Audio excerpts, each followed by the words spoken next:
Hey guys, this is Zach with Dreamedia Home Theater, and today I wanted to discuss these little jumpers. You may be wondering what these are. I actually just got to a home where the customer threw these in the trash, which is okay if you're going to buy wire the system.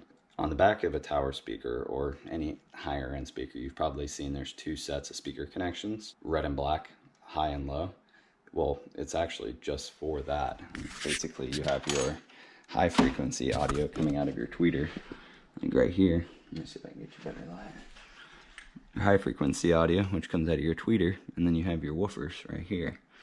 So we've been shipping a lot of products all over the country, and I just want to make sure all of my YouTube subscribers and anybody purchasing from us is connecting their equipment properly.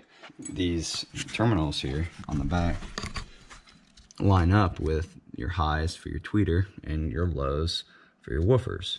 Now, the way that he connected it is fine if we were going to run another set of speaker wires down to the bottom and run individual power to each. But in this situation, he didn't. So these woofers down here were actually just a complete waste.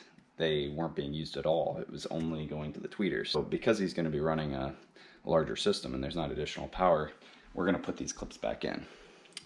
I hope this helps you guys. I just want to make sure that you're getting the most out of your systems and really maximizing your experience. If you guys have questions or like this video, make sure to give us a thumbs up, as well as comment and subscribe if you're not a subscriber.